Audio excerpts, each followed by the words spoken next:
পিনাকি ভট্টাচার্য চরম অপমানের সম্মুখীন হয়েছেন, অপদস্থ হচ্ছেন। তবে এর আগে যে পিনাকি ভট্টাচার্য কখনো অপমানিত হননি, অপদস্থ হননি তা কিন্তু নয়। তাকে তার বাবা মাকে তার আত্মীয় স্বজন তুলে, তার বংশ ধরে নানান রকম তার জাতপাত তুলে গালি দেয়া হতো, অপমানিত করা হতো।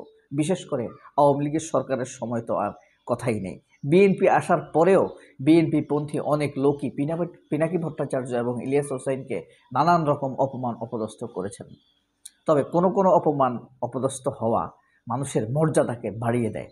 যেমন আমেরিকার সর্বোচ্চ নেতা আয়াতুল্লাহ রুহুল্লাহ খোমেনিকে, ইরানের সর্বোচ্চ নেতা রুহুল্লাহ খোমেনিকে আমেরিকাপন্থীরা যত রকম অপমান অপদস্থ করে, দেশের ভিতরে তার ভোট বাড়ে, জনপ্রিয়তা বাড়ে। পিনাকি ভট্টাচার্যেরও তাই হয়েছে, জনপ্রিয়তা বেড়ে গিয়েছে, তার সমর্থন আরও বেড়ে গিয়েছে। চারজন ব্যক্তি পিনাকি ভট্টাচার্যকে চরমভাবে অপমানিত করেছেন। একজন হলো ফাহাম আব্দুল সালাম, আরেকজন হলেন কদরউদ্দিন শিশির, আরেকজন হলেন এরশাদ আলী, আরেকজন হলেন নিজুম মজুমদার, আরেকজন হলেন জুলকারনাইন সায়ের সামি। এরা গতকাল পিনাকি ভট্টাচার্যকে চরমভাবে অপমান অপদস্থ করেছেন। চারজন চার ভাষায় অপমান করেছেন পিনাকি ভট্টাচার্যকে। কে কোন ভাষায় অপমান করেছেন তা আমরা জানব। ব্যাপার হলো, পিনাকি ভট্টাচার্য স্বাধীনতার মেঘ নিয়ে যে ভিডিওটি বানিয়েছেন, সেখানে 30 লাখের যেই শহীদ হওয়ার মিথ্যা তথ্য আমাদের উপরে 54 বছর যাবৎ চাপিয়ে দেওয়া হয়েছে। আশ্চর্য ভাব, বুঝতে পারেন এই জাতি কত ভয়ঙ্কর মিথ্যা আমাদের উপর চাপিয়ে দিয়েছে। 54 বছর যাবৎ এই মিথ্যা আমরা বয়ে বেরিয়েছি। 54 বছর যাবৎ বয়ে বেরিয়েছি পাকিস্তানিরা আমাদের নাকি 2 লক্ষ মা বোনকে ধর্ষণ করেছে। আচ্ছা, তাদের মা বোনকে, মুক্তিযোদ্ধাদের মা বোনকে যে পাকিস্তানিরা এসে ধর্ষণ করেছে, এটা কি তাদের জন্য সম্মানের? এই জিনিসটি তারা এথনিক ক্লিনজিংয়ের কেন সার্টিফিকেট নিতে পারেনি এই জাতিসংঘ থেকে? কেন 30 লক্ষ হত্যার গণহত্যার সার্টিফিকেট নিতে পারেনি জাতিসংঘ থেকে? শেখ মুজিব কি ঘোড়ার ঘাস কেটেছে, নাকি তেলাপোকার ফ্রাই খেয়েছে বসে বসে? হাসিনা কি করেছে, আর ভারত কি করেছে? তারা কেন এটার গণহত্যার কোনো সার্টিফিকেট নিতে পারেনি? 24-এর গণহত্যা করেছে শেখ হাসিনা, জাতিসংঘ এটা স্বীকৃতি দিয়েছে, এটা একটা গণহত্যা ছিল, এথনিক ক্লিনজিং ছিল, এটা জেনোসাইড ছিল। জাতিসংঘে এসে বেছে বলকার তুর্ক এসেছে, হ্যাঁ, হিউম্যান কমিশনের প্রধান এসেছেন, তিনি এটার জন্য রিপোর্ট দিয়েছেন। কিন্তু মুক্তিযুদ্ধে যদি এত নিহত হতো, তাহলে তোমাদের এটা কি সেভাবে হতো না? তোমরা একটা সার্টিফিকেট নিতে পারতা না? পারতা। যাই হোক, সেটা তোমাদের ব্যাপার, তোমরা পারো না। কিন্তু আমাদের উপরে যে মিথ্যা চাপিয়ে দিচ্ছ, এটা এখনো তোমাদের জন্য লজ্জা। আরও লজ্জার কি জানেন? 54 বছর, স্বাধীনতার 54 বছর পর এসে এই পাগলেরা, তথাকথিত বুদ্ধিজীবী বামপন্থীরা গোলটেবিল করে আমরা কেমন ঢাকা বিশ্ববিদ্যালয় চাই।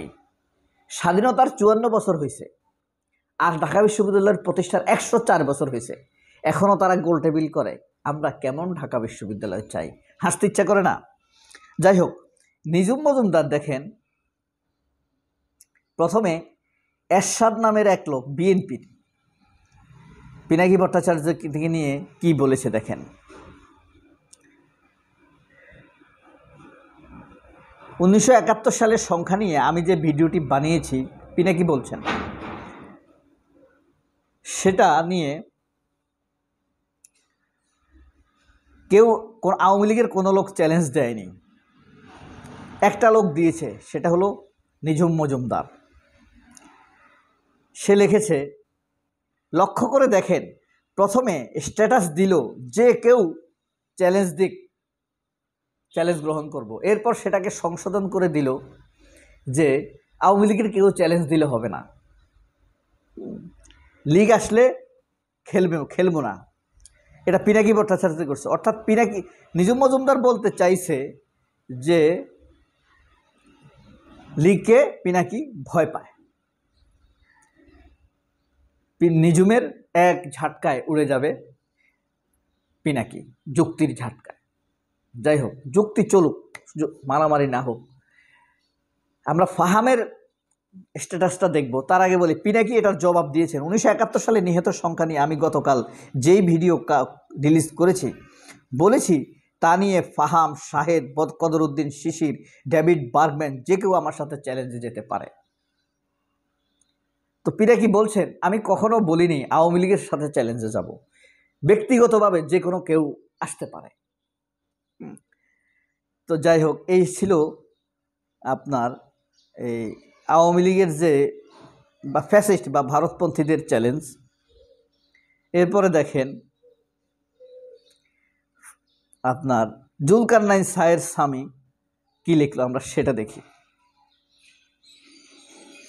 জুলকারনাইন সায়ের স্বামী লিখেছে, ডিবেট হয় সমানে সমানে, তোমার সাথে আমার চ্যালেঞ্জ হতেই পারে না। ফুট বেটা, ডিবেট করতে এসেছিস, তুই কি আমার সাথে ডিবেট করার যোগ্য? আসলে যেখানে পিনাকি ভট্টাচার্য চ্যালেঞ্জের কথা বলেছেন, সেখানে বলেছেন ফাহাম, কদরুদ্দিন শিশির, ডেভিড বার্গম্যান অথবা অন্য যে কোনো কেউ। এই জুলকারনাইন সায়েরের কথা বলেনি। সায়ের শুধু শুধু the third child of god হিসাবে নিজেকে উপস্থাপন করার দরকার ছিল না। তো এই কথার জবাব, সায়েরের জবাব পিনাকি ভট্টাচার্য দেওয়ার প্রয়োজন মনে করছে না। আল জাজিরা থেকে সায়েরের চাকরি চলে যেতে পারে। সায়ের যেভাবে অমূলক অপতথ্য ছড়াচ্ছে, state against doing something about against state. এরপরে দেখেন, এটা গেল জুলকারনাইন সায়েরের। আর তারপরে আমরা দেখব এখন মানে ফাহাম আব্দুল সালামের ব্যাপারটা। তারা যে ভাষা ইয়ার্কি করেছে পিনাকিকে, ইয়াও করেছে, শাহেদও করেছে। তবে এটা আমি মনে করি না শাহেদের তথ্য উপাত্ত নিয়ে কারোর সাথে ডিবেট করার কোনো যোগ্যতা নাই। শাহেদ ভুয়া কথা বলে।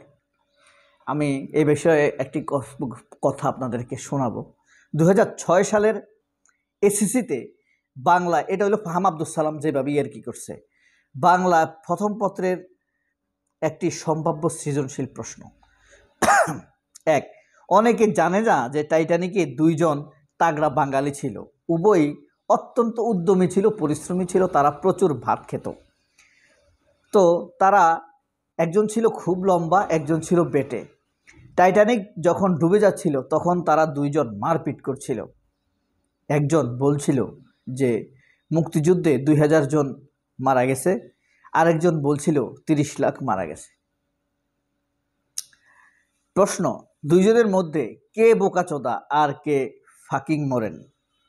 দুজনের মধ্যে প্রথমে কে মারা যায়?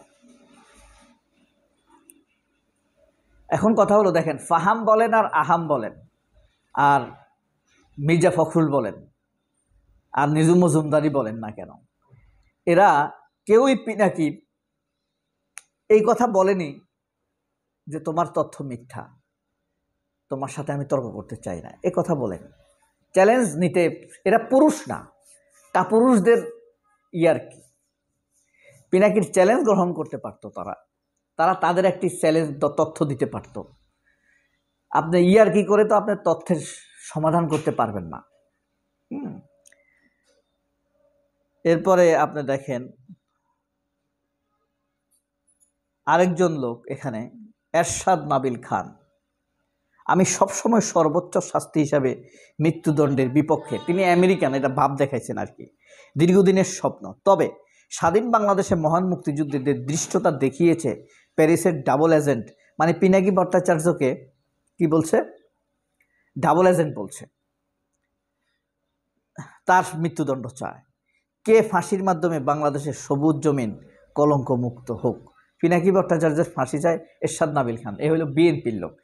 তাইলে পিনাকিও বিএনপি, ফাহাম আব্দুল সালামও বিএনপি, এরশাদ নাবিলও বিএনপি। এখন পিনাকি বিএনপির যে উপকার করেছে, এই ফাহাম আব্দুল সালামের বাপেও সেই উপকার করতে পারেনি, শ্বশুরেও পারেনি, ফাহাম আব্দুল সালামের বউও সেই উপকার করতে পারেনি।